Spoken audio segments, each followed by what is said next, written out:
마가복음 6장 4절부터 13절까지 보겠습니다. 그래서 예수께서 그들에게 말씀하셨다. 예언자는 자기 고향과 자기 친척과 자기 집 밖에서는 존경을 받지 않는 법이 없다. 예수께서는 다만 몇몇 병자에게 손을 얹어서 고쳐주신 것 밖에는 거기서는 아무 기적도 행하실 수 없었다. 그리고 그들이 믿지 않는 것에 놀라셨다. 그리고 예수께서는 마을들을 두루 돌아다니시면서 가르치셨다. 그리고 12 제자를 가까이 부르셔서 그들을 둘씩 보내시며 그들에게 악한 귀신을 억누르는 권능을 주셨다. 그리고 그들에게 명하시기를 길을 떠날 때에는 지팡이 하나 밖에는 아무것도 가지 말고 빵이나 자루도 지니지 말고 전대에 동전도 넣어 가지 말고 다만 신발은 신되 옷은 두 벌 가지지 말라고 하셨다. 또 그들에게 말씀하셨다. 어디서 어느 집에 가든지 그곳을 떠날 때까지 거기에 머물러 있으라. 어느 곳에서든지 너희를 영접하지 않거나 너희의 말을 듣지 않거든 그곳을 떠날 때에 너희의 발에 묻은 먼지를 떨어서 그들을 고발할 증거물로 삼아라. 그들은 나가서 회개하라고 선포하였다. 그들은 많은 귀신을 쫓아내며 수많은 병자에게 기름을 발라서 병을 고쳐주었다. 아멘. 오늘은 예수님께서 부활하신 날 부활주일입니다. 부활은 우리 기독교에만 있습니다. 부활은 죽었던 사람이 다시 살아나서 잠시 더 사는 것이 아닙니다. 부활은 완전한 몸을 가지는 것입니다. 그래서 부활의 몸, 완전한 몸을 가지고 영원히 살게 됩니다.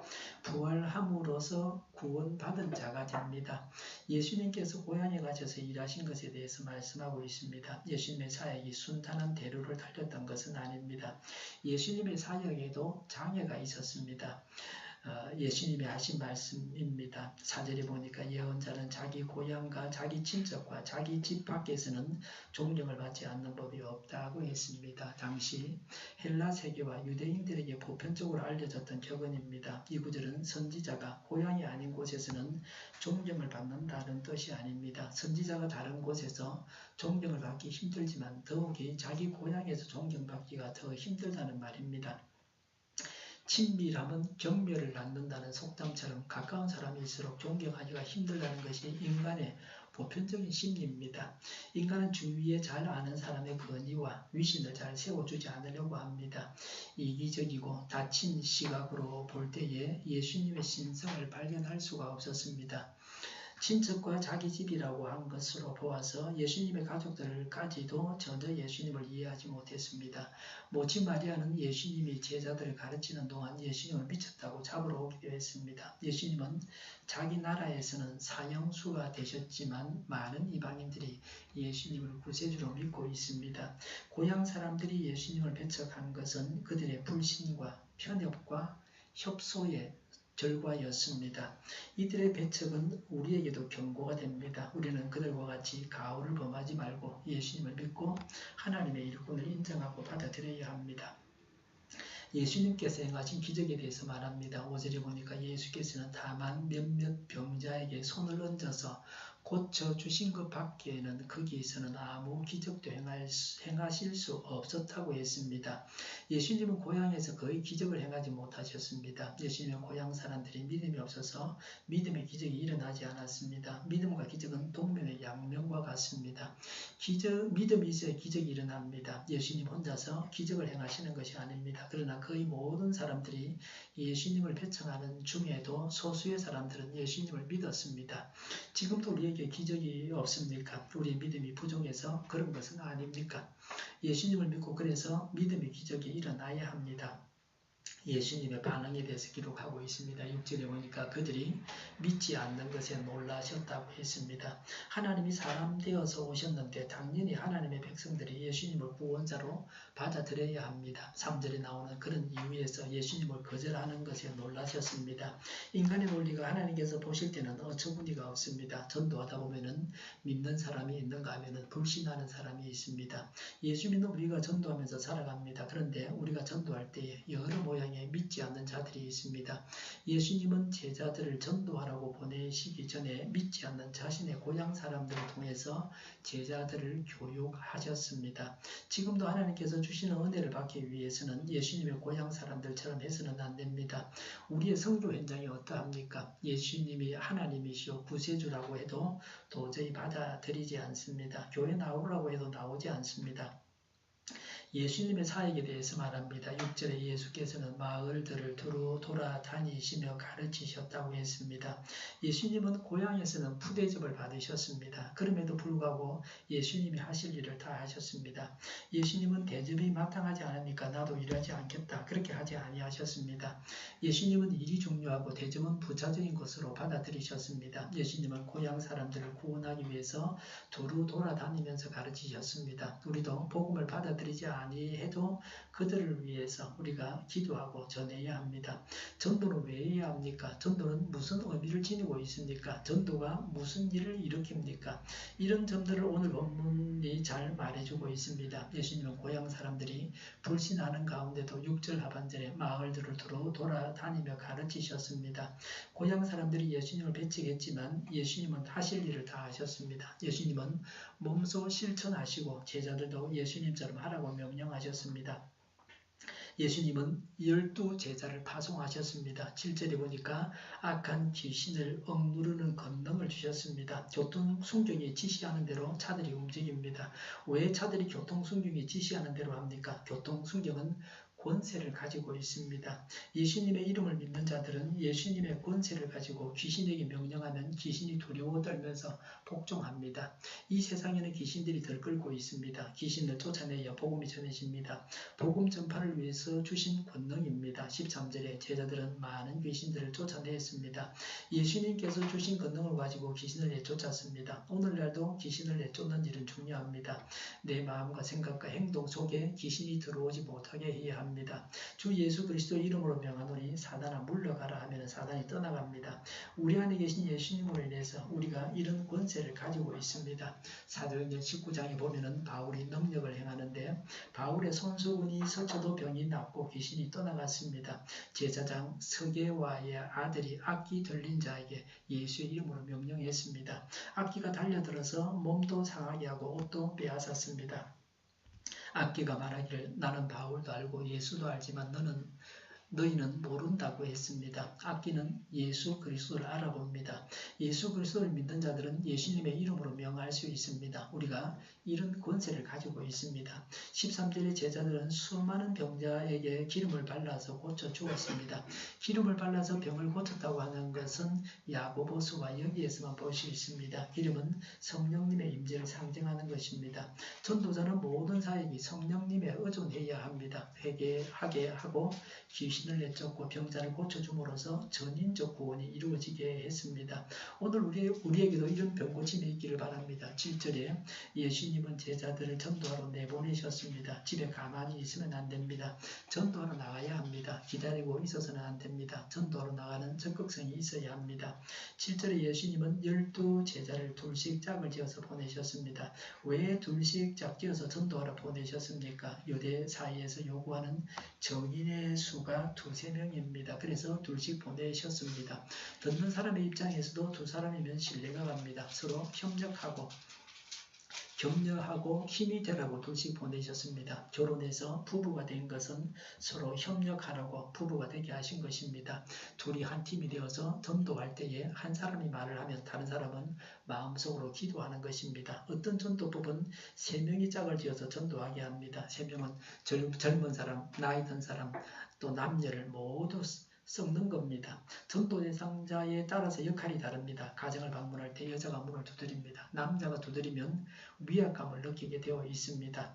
길에서 학생을 만나면 학생이 먼저 말을 걸어서 접근하는 것입니다. 8절과 9절에 보니까 지팡이 하나와 신만 가지고 가라고 했습니다. 신은 집신 모양의 여행용 샌들입니다. 가지고 가지 말아야 할 것은 양식입니다. 빵이나 모든 종류의 음식을 말합니다. 그리고 주머니도 가지고 가지 마라 그랬습니다. 주머니는 여행용 가방 자루를 말합니다. 그리고 전대에 동전을 넣어가지 마라 그랬습니다. 전대는 허리에 달려있는 주머니로 돈을 넣었습니다. 그리고 두블롯도 가지고 가지 마라 그랬습니다. 팔레스틴에서 일교차가 심해서 여행자가 반드시 갖추어야 될 여분 옷이 바로 여분 옷입니다. 요새도 여분 옷이 필요합니다. 연세가 드신 분들은 여분 옷이 필수적입니다. 추우면 입어야 됩니다. 청년들은 좀 추워도 병이 안 걸립니다. 그러나 노인은 다릅니다. 햇빛이 비치면 덥고 햇빛이 없거나 바람이 불면 춥습니다. 그래서 추우면 입어야 됩니다. 저 같으면 작년, 재작년, 몇 년 전부터 봄바다 기관지염을 앓고 기침하고 한 보름 이상 병원을 다니고 그랬는데요. 원인이 뭐냐면 추워서 그래요. 더웠다 추웠다 그런데 추우면 빨리 옷을 입어야 됩니다. 오늘도 제가 방금 조끼를 하나 벗었는데 혹시 추울까 싶어서 설교하다가 춥다고도 옷 입을 수는 없지 않습니까? 도저히 더워서 하나 벗었는데요. 절대 추우면 안 됩니다. 조금 덥는 건 괜찮습니다. 예수님이 제자들에게 늘 이렇게 하라고 말씀하신 것은 아닙니다. 예수님이 환영을 받고 인기가 좋았을 때 하신 말씀입니다. 이 준비물에서 알아야 할 점은 이런 것입니다. 소유욕을 버려야 된다. 그러면 필요한 것을 하나님이 채워주신다고 하는 것입니다. 전도자가 자기 문제에 대해서 지나친 염려를 버리라는 것입니다. 먹고 살고 돈 버는 일에 신경을 쓰지 말고 오직 예수님만을 전하라고 하는 것입니다. 하나님의 군대의 군인으로 부름을 받았기 때문에 하나님께서 먹이십니다. 복음 전파에만 관심을 집중하고 인간적인 노력을 의지하기보다는 매 순간 전적으로 하나님을 신뢰해서 하나님의 도우심을 받으라고 하시는 말씀입니다. 어떤 직업을 가지고 있는 그리스도인도 하나님의 뜻대로 살아갈 때에 굶어 죽는 일은 없습니다. 예수님은 제자들을 자신과 똑같은 사람들로 만들어 가셨습니다. 전도하고 병자를 고치고 마귀를 내쫓는 일까지 제자들이 예수님을 따라서 하게 하셨습니다.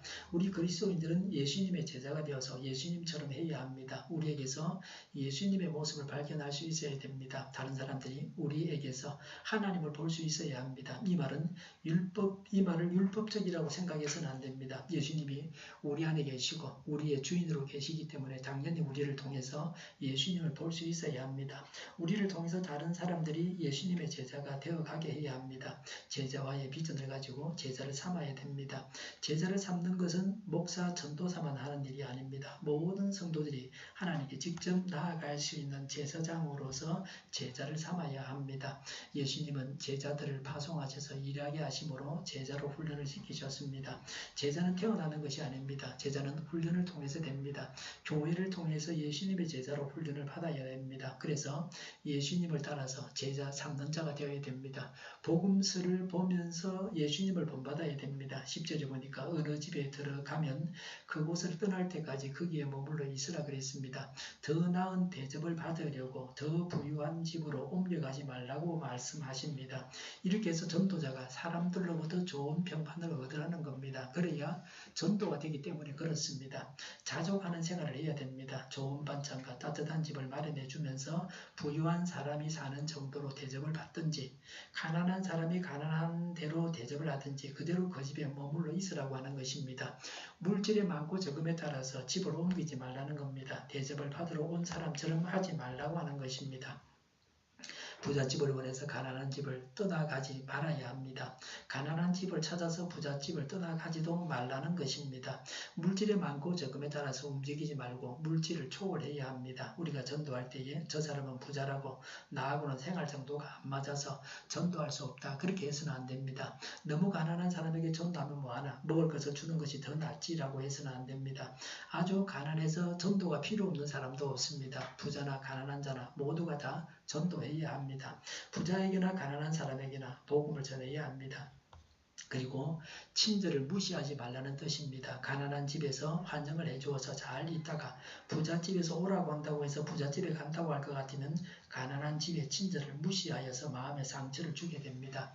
남의 호의를 무시하지 않기 위해서 한 집에 머물러 있어야 됩니다. 우리가 전도할 때에 전도받는 사람이 베푸는 대접을 존중하고 감사하는 마음으로 받아야 합니다. 11절에 영접하지 않거나 말을 듣지 않으면 그곳을 떠날 때에 발에 묻은 먼지를 떨어서 증거로 삼아라고 했습니다.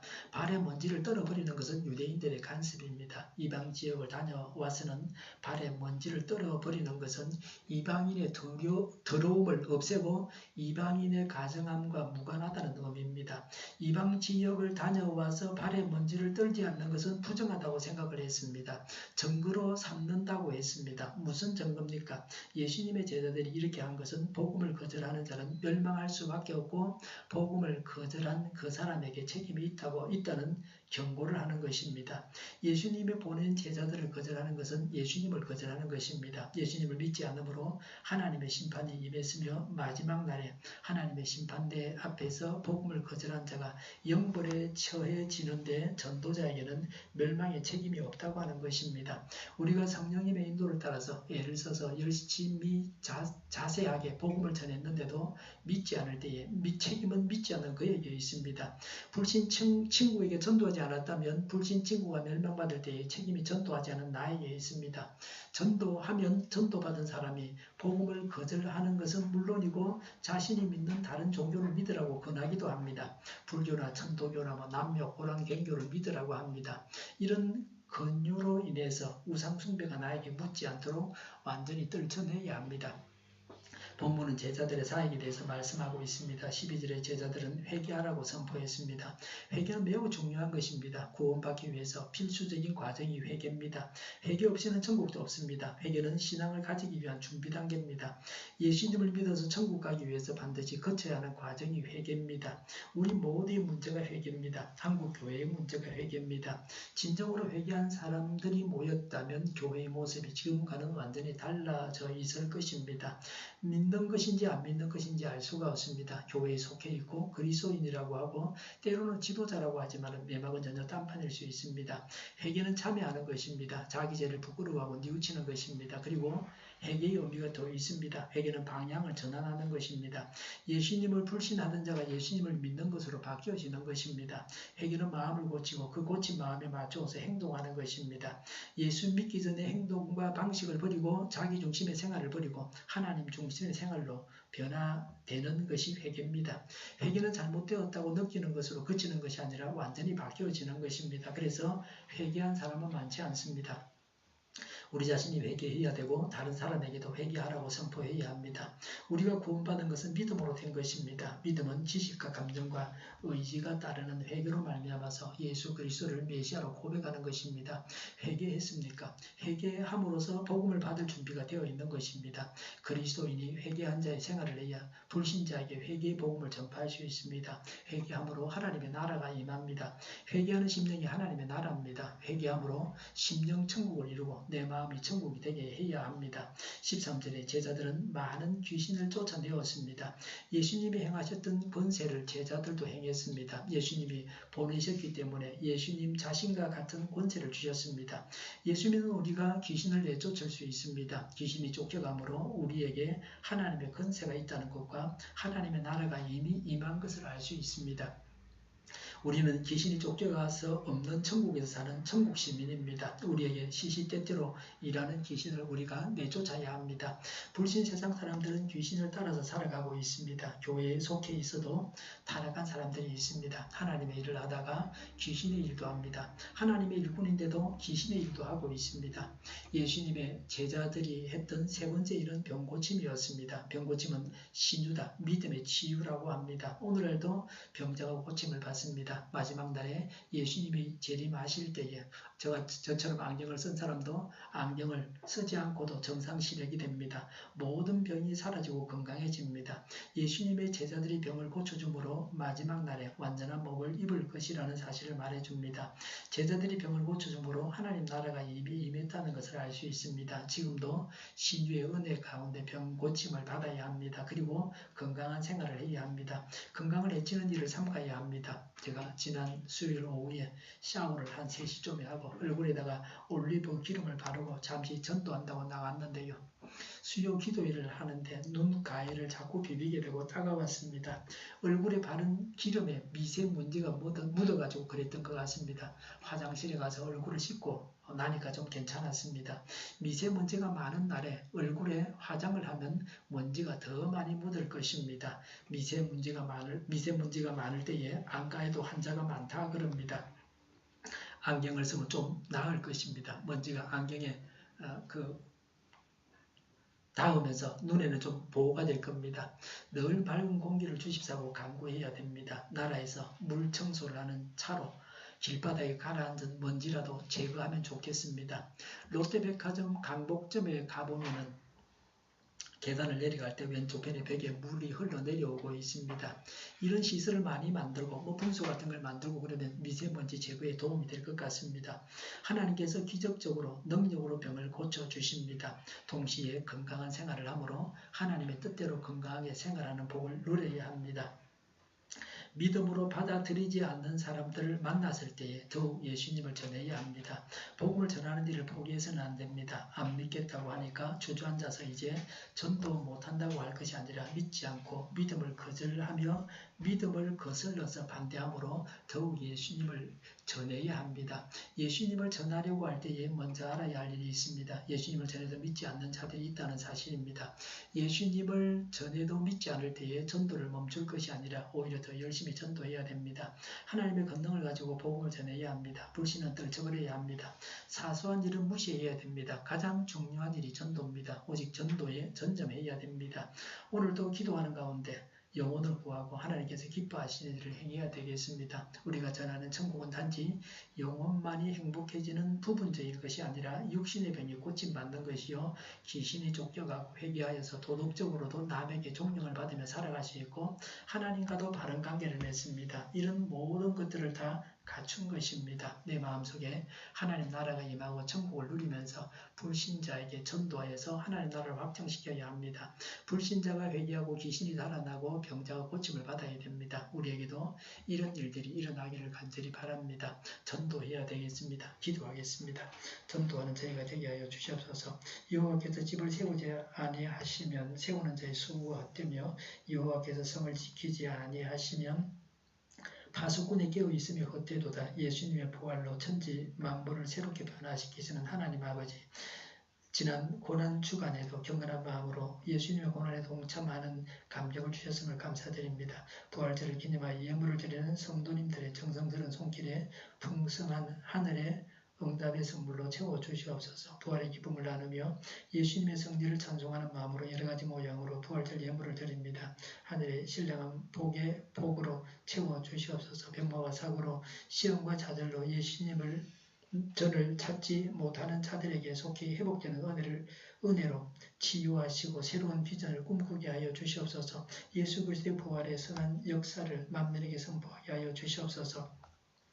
11조와 감사 예물을 드립니다. 받아주시옵소서. 하나님의 영광을 위해서 아름답게 사용되게 하여 주시옵소서. 부활을 모르고 절망하는 자에게 부활신앙과 소망을 위해서 쓰이게 하옵소서. 이 예물로 가난한 자가 부자가 되게 하시고 이 예물로 죽을 자가 살아나게 하여 주시옵소서. 이 예물이 땅에 떨어져서 썩은 적 100배의 열매를 맺어서 죽어가는 영혼을 살리게 하옵소서. 이 예물 안에 담긴 저희의 소원과 눈물도 받아주시고 응답의 선물로 갚아주시옵소서. 병들고 헐벗은 사람들이 있습니다. 집 없는 자들도 있습니다. 나눈 즉시 더 넘치게 하시는 오병이어의 기적을 베풀어 주옵소서. 이 예물이 땅에 떨어져서 썩어져 100배의 열매를 맺어서 이 땅에 죽어가는 많은 생명들을 살리게 하여 주시옵소서.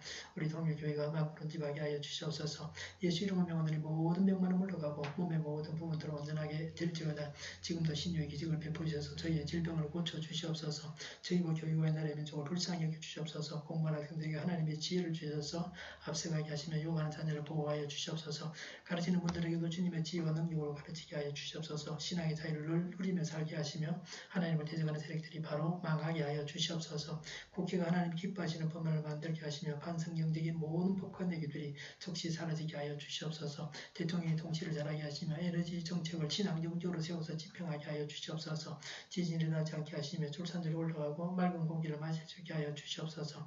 늘 안전운전하게 하여 주시옵소서. 북한의 핵 문제를 해결하시고 평화 통일을 이루고 번영의 길로 나아가게 하여 주시옵소서. 살롬의 복이 넘쳐나는 한 주간이 되게 하여 주시옵소서. 감사와 찬양을 주님께 돌려드리며 예수님의 이름으로 기도하옵나이다. 아멘.